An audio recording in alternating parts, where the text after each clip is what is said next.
Assalamualaikum warahmatullahi wabarakatuh.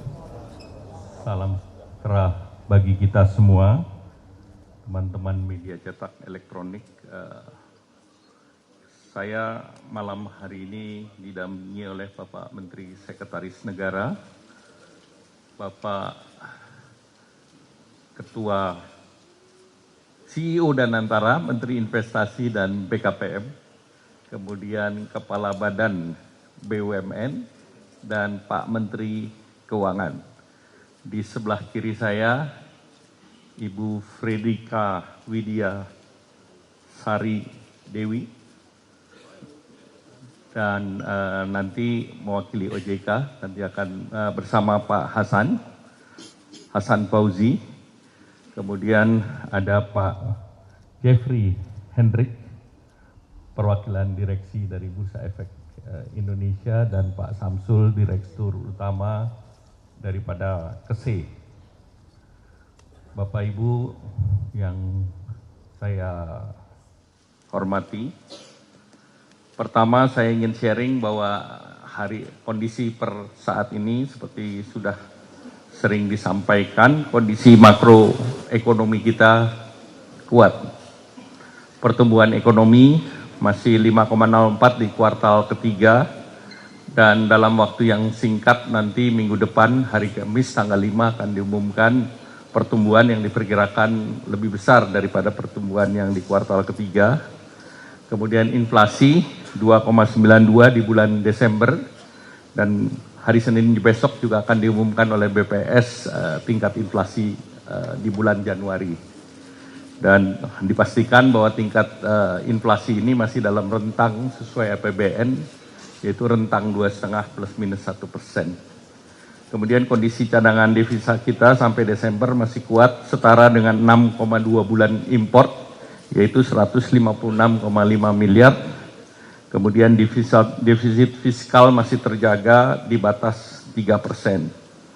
Kemudian juga lihat daripada perbankan masih baik, pertumbuhan kredit masih 9,6%, dana pihak ketiga masih double digit 13,83%. Dari segi permodalan kuat, capital adequacy ratio masih di 25,87%. Kemudian juga rasio utang terhadap PDB masih di bawah batas 60% atau 40%.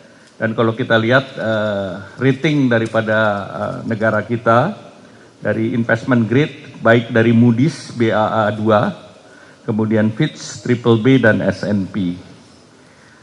Kemudian terkait dengan penataan dan penguatan pasar modal, yang pertama terkait dengan transparansi dan integritas pasar, Bapak Presiden memerintahkan percepatan reformasi integritas pasar, antara lain dengan reform pasar modal secara struktural melalui demutualisasi bursa dan peningkatan likuiditas melalui kenaikan minimum free float menjadi 15% sesuai dengan standar global.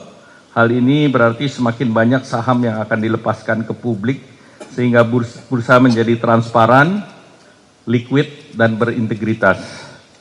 Kemudian peningkatan transparansi, juga pengetatan aturan beneficial ownership atau pemilik akhir yang secara transparan, dan kejelasan terkait dengan afiliasi pemegang saham. Evolusi struktural tersebut termasuk percepatan demutualisasi agar sejajar dengan bursa modern internasional.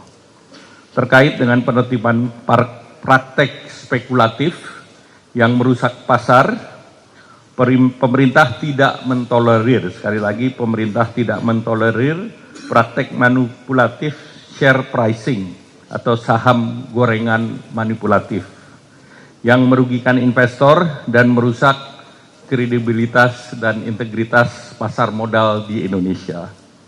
Penyalahgunaan dan manipulasi pasar tidak hanya berdampak pada saham dan kepentingan investor, tetapi juga berpengaruh terhadap tingkat kepercayaan terhadap sistem keuangan nasional dan menghambat arus penanaman modal asing ataupun foreign direct investment yang diperlukan Indonesia untuk mendukung pertumbuhan ekonomi, menciptakan lapangan kerja dan pertumbuhan yang berkelanjutan.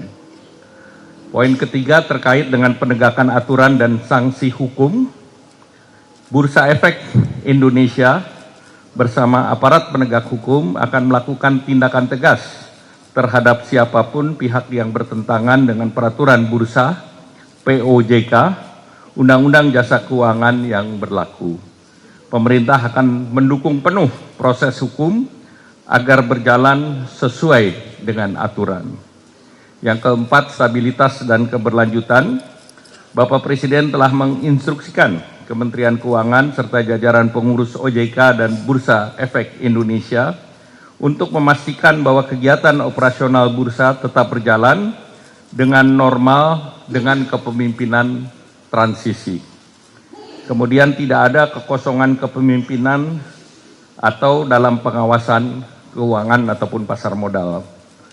Pejabat pelaksana tugas atau PJS itu akan memastikan seluruh fungsi regulasi, aktivitas perdagangan, dan tugas pengawasan berjalan tanpa gangguan.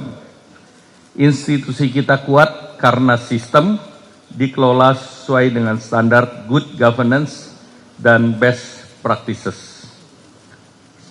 Pesan Bapak Presiden untuk pasar modal, pesan beliau saya kutip, kepada para investor domestik, mitra internasional, dan seluruh rakyat